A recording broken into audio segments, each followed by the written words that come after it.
Thank you so much, Dr. Bill Rawls, for coming on Wellness Your Way. I am very excited to have you here today. Oh, thank you. It's a pleasure to be here.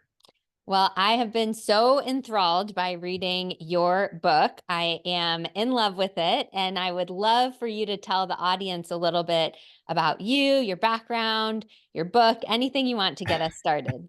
Okay, I'll do that. I'll try to make it short and quick. Um, I've been a physician for over 30 years now. I started as a conventional doctor. I went to medical school, specialized in obstetrics and gynecology, really because that dealt with a well population who cared about health, younger, bringing life into the world. It was really fun. The downside of that, though, at that particular time, was that I was on call for labor and delivery and emergencies in the hospital every second to third night, and every second to third weekend. Wow. And most of the time when I was on call, I didn't get much sleep. Mm. That went on for 20 years, and just stress of balancing everything in life and doing this really rigorous call and a really busy practice. By the time I was in my late 40s, I was starting to develop a lot of different kinds of health issues. Finally, my health crashed. I ended up having to stop doing obstetrics. And it's kind of thought, well, as soon as things are better, I don't have call, I can get back to sleeping normally and everything's going to get better. It didn't. And my sleep got worse. I really lost the ability to sleep. I started having joint issues and gut issues and brain issues and heart issues that were really scary, heart arrhythmias. And it just got worse and worse and snowballed. Conventional doctors didn't really seem to know how to help me. They threw drugs at my symptoms, but that was about it. Lots and lots and lots of testing, different specialists, but nobody could really pinpoint anything. I was finally given a diagnosis of fibromyalgia. But if you know what that is, all it'll get you is just prescriptions for symptoms. And that's about it. So, like a lot of people with fibromyalgia, it's like, I got to find something else. I mean, there's something going on here. And I kept thinking about hearing about Lyme disease and thinking, I got bitten by ticks plenty when I was a kid. It's got to be something microbial. And initial tests were negative, kept at it until I finally found that I was carrying some of these microbes and thought, hey, this is it. I'll get antibiotics. I'm going to be fine again. And the antibiotics just made me sicker instead of better. Long story short, I did eventually, through much study and searching with alternative therapies, found herbal therapy, which I now call phytotherapy because I was using really intense herbal extracts of various kinds. And I started getting my life back. And that just kept getting better to the point that I recovered my health completely. And of course, I changed my diet and a lot of things about my lifestyle, but the herbs, wow, did that make a difference? So I've spent the past 15 years of my career helping people with those kinds of conditions and understanding what's going on, why people get ill, and why the herbs made such a difference in my life. So it's been a really interesting journey. Well, that's fantastic. And so many of the most excellent providers have had this unfortunate downturn in their own health. So I'm sorry that you had to go through that. But goodness, thank you for turning it into a path that has helped so many others and will continue to do so. I look on it now like, yeah, it was just fate. Yeah. I had to go through that to learn what I did. And Yes. there was a point where it was like, I went from being frustrated and angry and confused to just paying attention and saying, all right, what am I supposed to be learning here? And how can I use that to help other people? And that was the breakthrough. That's when I just started learning. I started pouring into PubMed and looking at studies and just churning to figure out, whoa, how can I make this something that I can help other people with? And that really accelerated that whole process. That's amazing. And somewhere in that journey, you came up with this wellness and illness continuum. And this was maybe in the first 20 or 30 pages of your book, and that already got me sold. So I'd love for you to tell the audience a little bit more about that continuum, how it came about, and what are some of the things on there. Yeah. Well, so much of what we do in conventional medicine is we ask, how is this patient sick? What symptoms do they have? What abnormal labs do they have? What abnormal processes like inflammation are going on in their body? And we treat those processes. But we never get around to asking, why is this patient sick? And with chronic illness, we do a pretty good job with acute illness. You break your leg, we know why you're sick. We're going to fix that. We're good at that. But Yes. chronic illness, they discount the possibility that a lot of things are coming together. And we need to pay attention to that. So we end up treating these manifestations of illness, the symptoms, the processes like inflammation, but we don't ever get around to asking that question, why? And so that was part of my journey to figure out, to really get down to the heart of, get to the root causes of why that I'm sick, to see if I can move forward. And realizing that, illness wasn't a diagnosis, it was a state of being. And when you look at that spectrum, at one end of the spectrum might be a 20-year-old in peak health who happens to follow good diet and good dietary habits, and they're an athlete.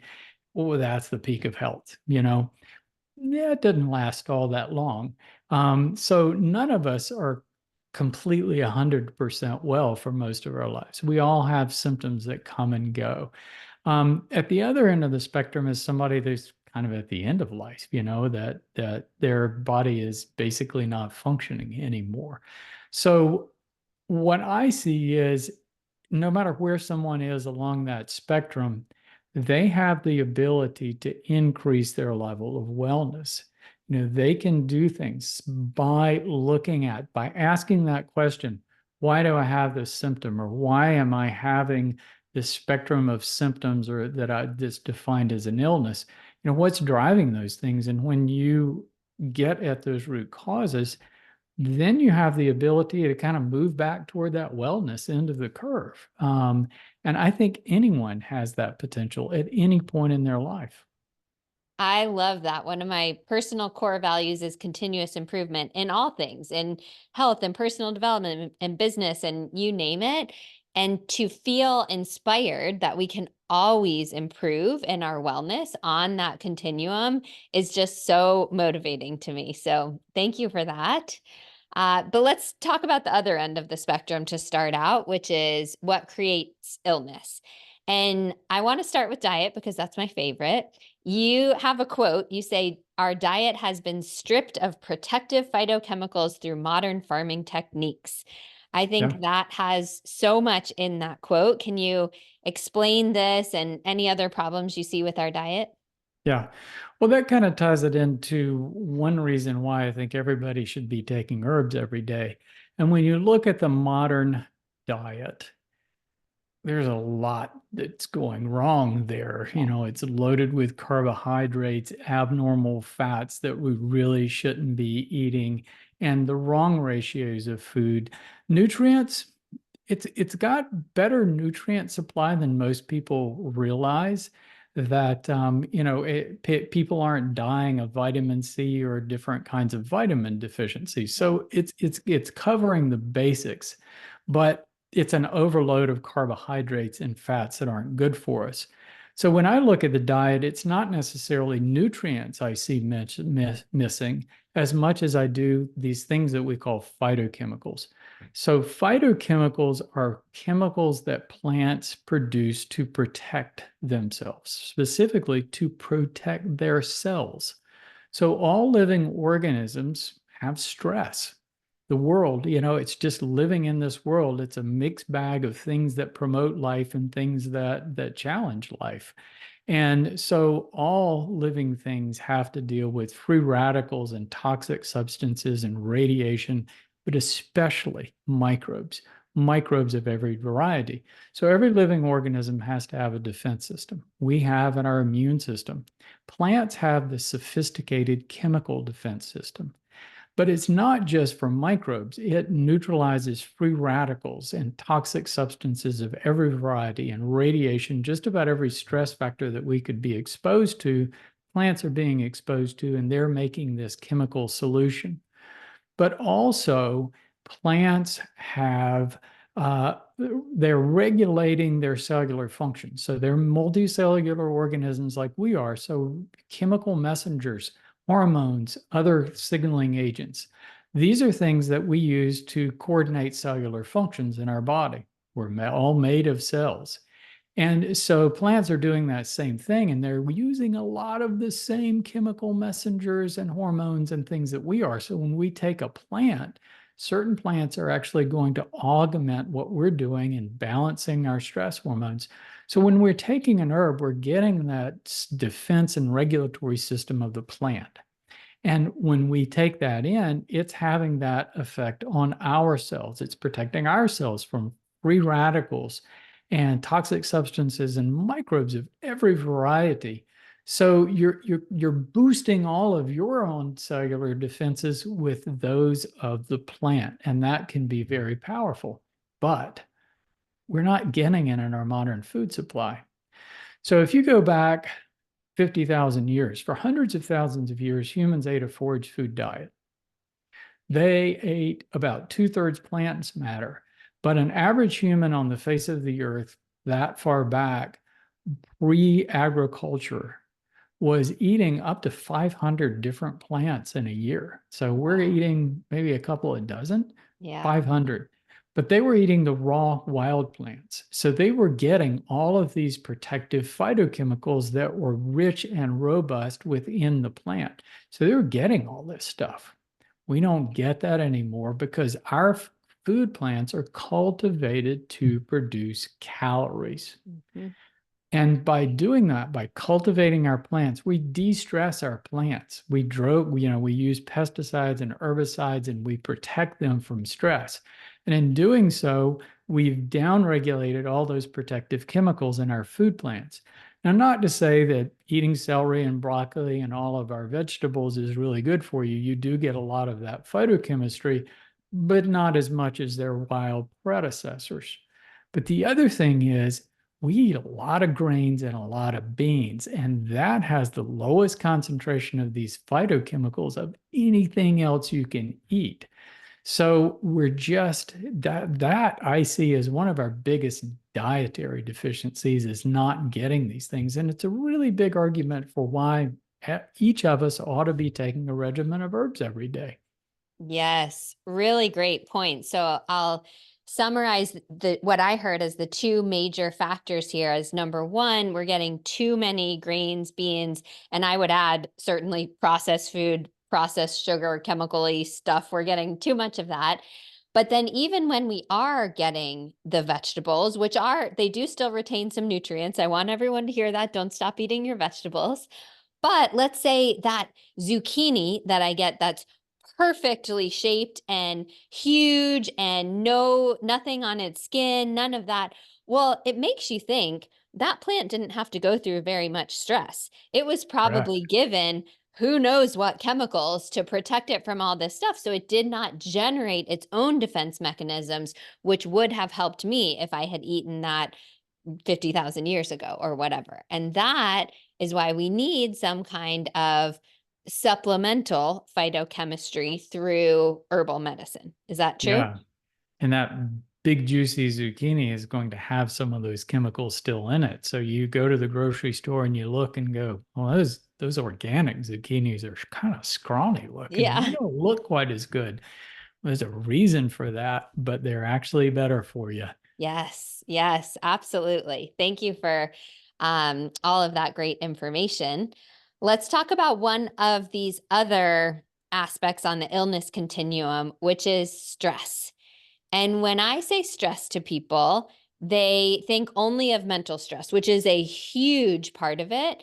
But you make the distinction between mental stress and physical stress. So, can you touch on each of these a little bit and how they're contributing to our illness epidemic?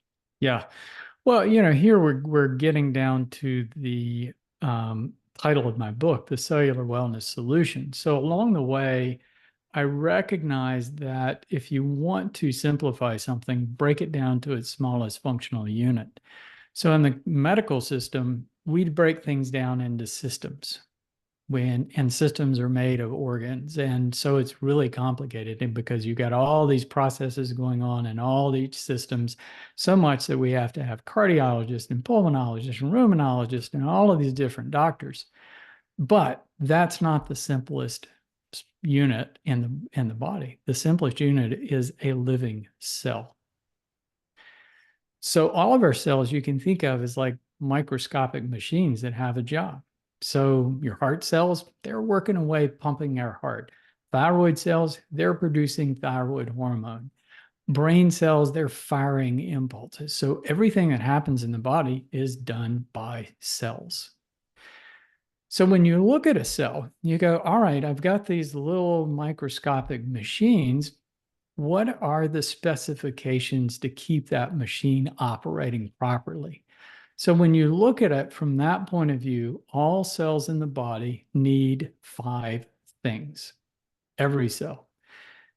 All cells need the right nutrients. Every cell. Now that varies. Like that thyroid cell needs some iodine to produce thyroid hormone. Heart cells, slow burn, they like to burn fat. Brain cells, they like some quick energy with carbohydrate. But if you're eating a whole food diet, you're getting that full spectrum. Number 2, our cells need a clean environment. All these toxic substances we're exposed to collect in our cells, and it's like throwing sand in the machinery of your cell. It's going to work, but it's going to have to work harder and it's going to burn out faster. Number 3, our cells work hard, especially during the day. And they need downtime. So nighttime when we're sleeping is really important for our cells to recover. If you're feeling fatigued the next day, it means your cells haven't recovered from the day before. So downtime. Fourth thing is they need good blood flow. So we need to be physically active to move blood to flush away toxic substances from our cells. And fifth, our cells need protection from microbes, viruses, bacteria, all these things that we're exposed to are our cells' arch enemy because basically microbes use our cells as food and that's how they do damage. So you can flip those things around to the 5 stresses that drive all of illness, every single bit of it. Nutritional stress, toxic stress, mental stress, physical stress, and microbial stress. And that's it. So looking at them, yes, there are 5 different kinds of stress, and they're all important, but some may be more important for one situation or a person's situation than another. Yes, very interesting.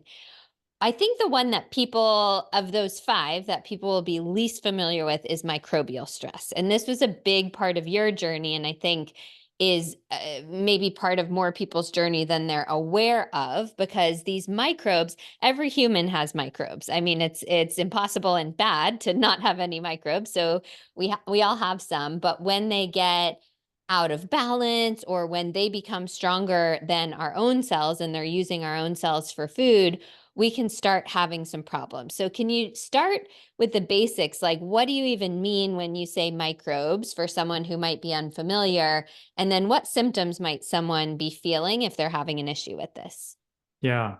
Every symptom you can imagine, and microbes are microscopic single cell organisms. Bacteria are single cell, protozoa are single cell, yeast from the fungal side of things are single cell, and viruses are not a cell, but they have all the parts to introduce themselves into a cell and reproduce. And quite frankly, we're exposed to a lot of different things. And it's a big conflict of interest because everything has to eat. All living organisms have to have food, nutrients, and other resources to survive. And all living things are food for something else. Yeah. Yeah. We, our cells, our tissues are food for microbes. They have to have organic material from the living organism to survive. So the ones that we encounter are host dependent. They depend on a host. Now we have a relationship with some things in our body that they are living within our body. They're getting the resources they need without necessarily attacking our tissues. And here we're talking about our normal flora that live in our gut and on our skin and other body openings. But technically, they're separate from us. We have barriers. Our first level defense is barriers, our skin, the intestinal lining, the lining of our lungs. So these things are designed to keep moisture in and keep microbes out because these things are threatening. So we need to keep those microbes contained inside the gut. Um, so we have, 40,000 different species of bacteria that we know of, and who knows how many different viruses, they haven't even been able to count them yet, that live in our gut. And they're not threatening because they've got food. They've Yeah. got food that they can survive off of. And that's just we are an ecosystem. We support all of these things. Microbes on the skin aren't as dense in concentration because they live off the oils that we secrete to lubricate our skin. So, lower concentration. But here's the deal. The microbes of all varieties are constantly wanting to get inside the body because our tissues are a really good, juicy food source. Now, I call it the difference between unprotected food and protected food. So our tissues and our cells are protected. We have our immune system. We have these barriers. And then there's unprotected food, the oils on the skin and the food in our gut. But things are trying to constantly cross those barriers. So right now, while we're talking, we have bacteria that are slipping across from our intestines, from our sinuses, from our skin into our bloodstream. And we're constantly exposed to things that we don't even know about. So I've spent a lot of time working with chronic Lyme disease patients, and everybody's worried to death about ticks. They should be very aware of ticks. But these microbes that we get from ticks are pretty low-grade pathogens. Most people don't get acutely ill. That's the problem.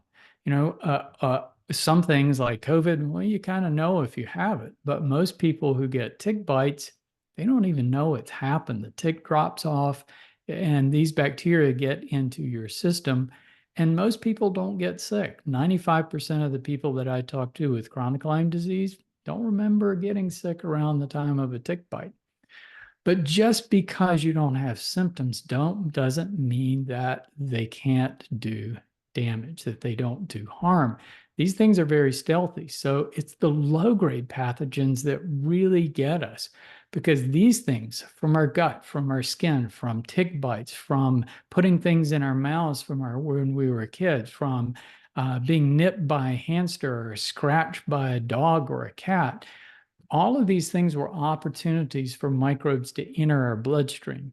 And our immune system is that second level of defense beyond the barriers, but we know that now that things get past that. And when they do, they invade our cells. So viruses, bacteria, protozoa, they all have the ability to invade and live inside cells. But our third level of defense is our cells aren't defenseless. They can fight these things off. They can destroy some of these microbes. But the microbes, they have one last trick up their sleeve. They can just go dormant. And this is an age-old survival mechanism by bacteria, viruses, protozoa. Every microbe has this ability to go dormant. If you look at the total mass of all microbes on Earth, 60% of them are dormant at any given point in time.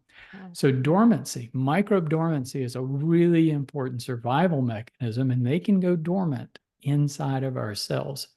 So what scientists are finding is we do have that in our blood cells and in our tissues, our brain. We have a microbiome. And all these microbes within our body and all these things that we pick up through life can become dormant in our tissues. And as long as they're dormant, Our cells keep right on working. We don't get symptoms. Everything is fine. Mm. But you have chronic stress. You go for 20 years without sleep and you eat a bad diet and you push that stress button continually, continually, continually, and stress your cells, these things start to reactivate. And when they reactivate, they start breaking not only those cells down, but the adjacent cells. And when that happens, your immune system comes in and says, we can't have that. So they start attacking the cells where the microbes are emerging, which is what autoimmunity is. And that process elevates to the point that it's like a pot boiling over, that it's just self-perpetuating, that your body shifts from an environment that favors healthy cells to an environment that favors microbe growth, with the microbes breaking down your tissues to create a continual food supply. And that is what I think fundamentally is going on with every chronic illness. And different microbes reactivate different places in the body in different ways. So we have a lot of different symptoms and a lot of different chronic illnesses. But that, in a nutshell, it's a pretty good chance that that's exactly what's going on. Wow, really interesting and such a great paradigm shift for people. So let me again try to summarize and make sure that we're all on the same page. If I, as a thankfully healthy individual, if I get COVID, it's a virus, so I get it that it's a little different, but let's just go with it. My immune system, I feel it. The virus is causing havoc in my body, so my immune system takes care of it. It's a miserable few days, but all good. If I was bitten by a tick, I grew up in Connecticut, so I have had several tick bites.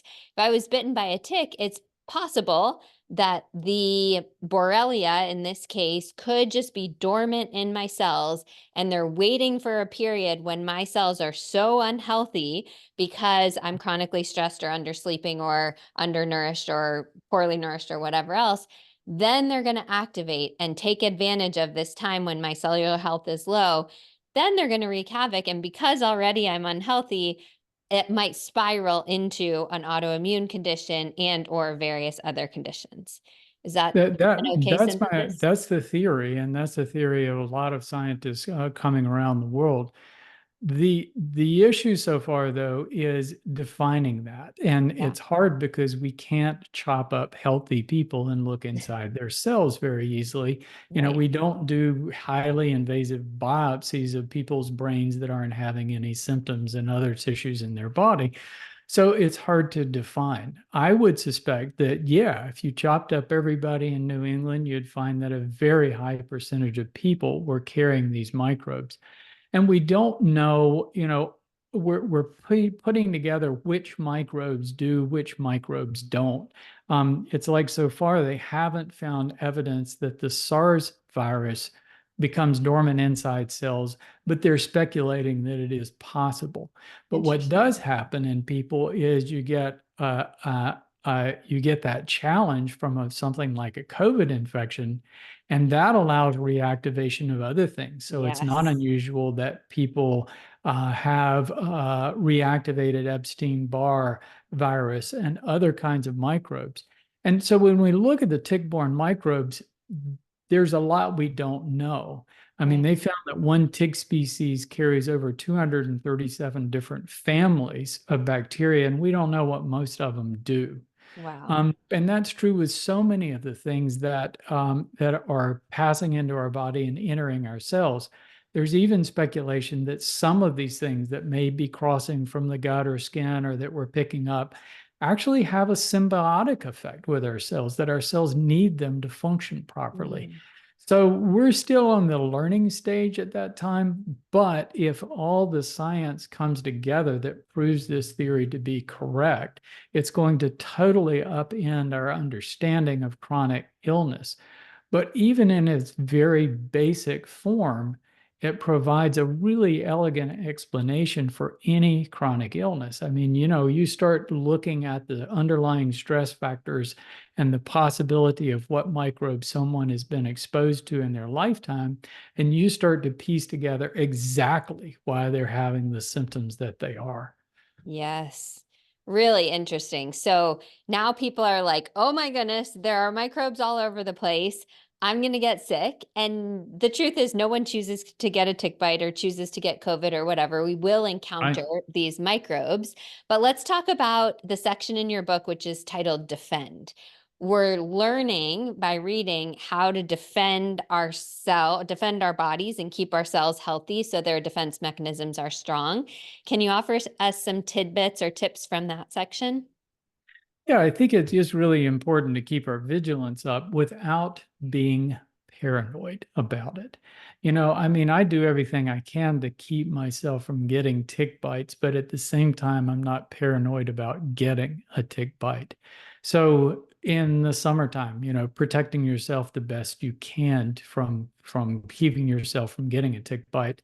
But I'm outside a lot. Occasionally I get that. And but other kinds of things. We got really smart during the COVID years about how we interacted with other people, wearing masks, all of the things that we did. And it was really smart. And it was remarkable that the incidence of influenza and a lot of other illnesses just plummeted Yeah. during that couple of years that everybody was in basic somewhat of a quarantine.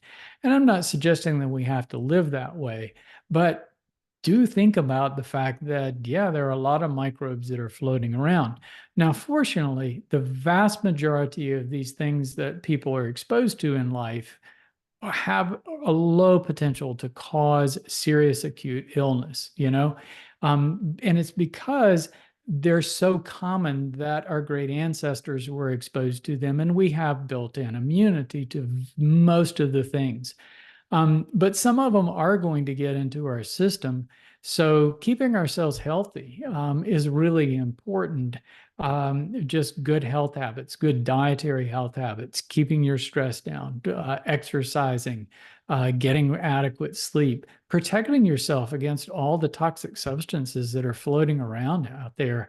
But the thing that I think that everybody could do that they're not doing that is probably more important than any of the things I just mentioned was taking herbs every day.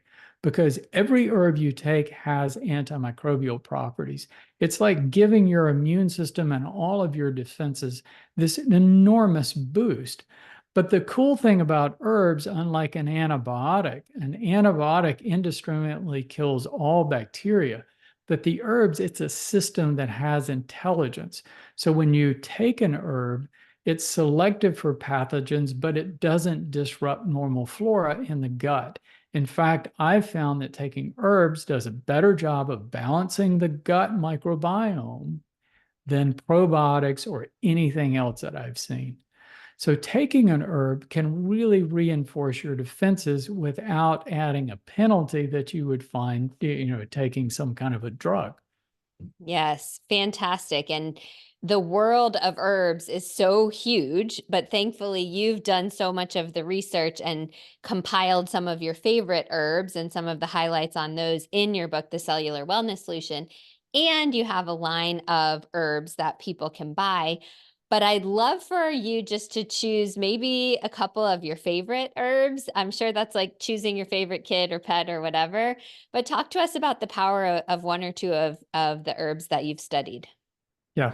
Well, I'm always taking new herbs and I enjoy trying herbs because, herbs are safe enough that with the right categories of herbs, if you know what you're doing, you can and try things, embrace different things.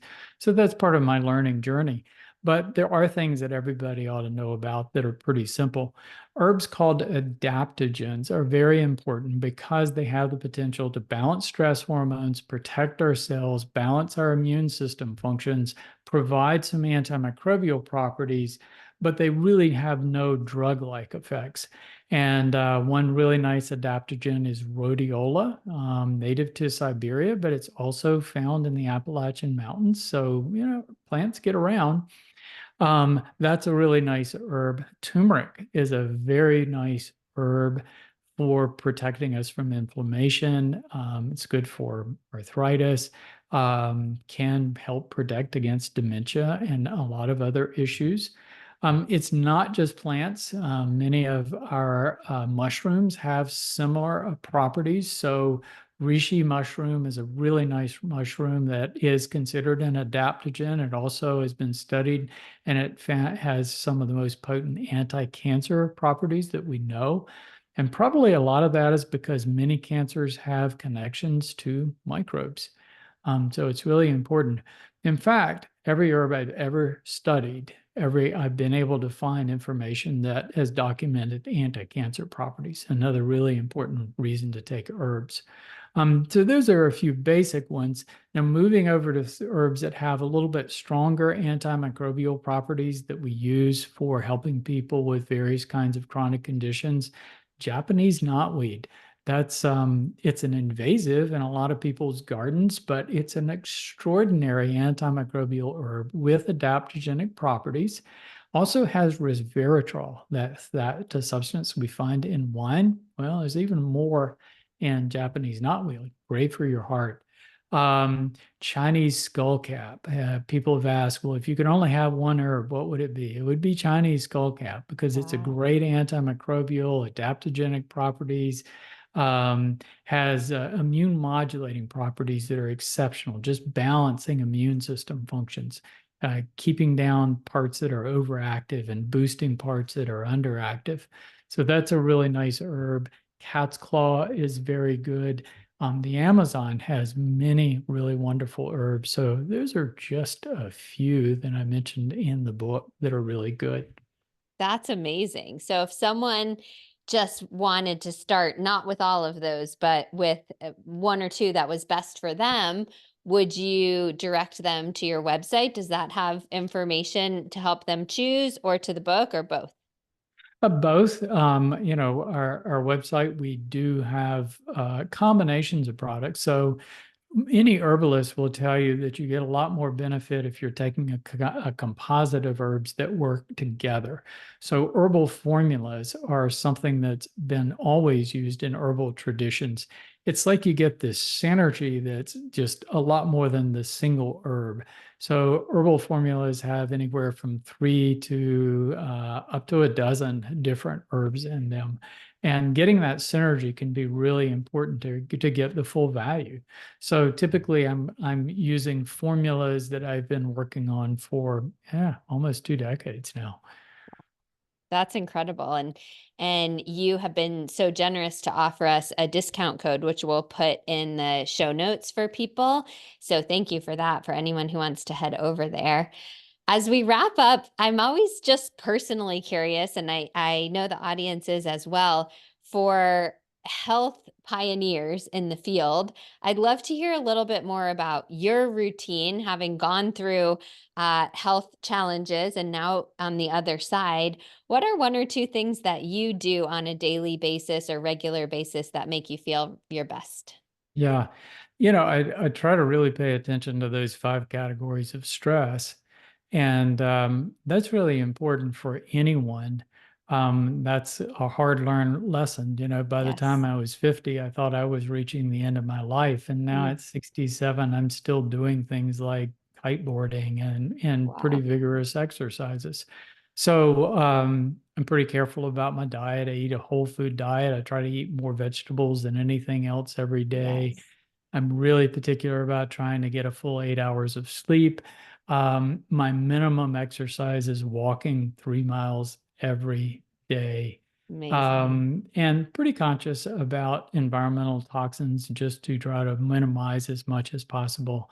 And the final thing is taking that regimen of herbs every single day. And I've been doing that for 15 years, and I think that provides a resiliency that you just can't get otherwise. That's so fantastic. Such an inspiration to just have your toe dipped in all of these different buckets. There's no expectation that anyone has to be perfect in every single thing. I don't even think that exists. But getting closer and closer, where we started was continuous improvement. I know for me, I'm always trying something new with my diet. I'm never going to say it's perfect right now. There's just always room for improvement. So I think in all the areas of stress and wellness and illness, there's always room for improvement. You're providing really great information for people. So We'll include all of the links in the show notes, but if you could just leave the audience with any more thoughts and especially where to find more information from you, that would be great. All right. Well, thank you. It's been a great interview. Real pleasure. So our company is Vitalplan, VITALPLAN.com. And the book you can find on Amazon, but also our site. And just thanks for your support. This is a journey that we all need to make. There are too many people out there that are chronically ill, and it's not up to the healthcare system to change that. It's up to us to change that. Yes, I could not agree anymore. I highly recommend getting Dr. Rawls' book and heading over to vitalplan.com. We'll put those links in the show notes. And one more time, Dr. Rawls, thank you so much for being on Wellness Your Way. Thank you.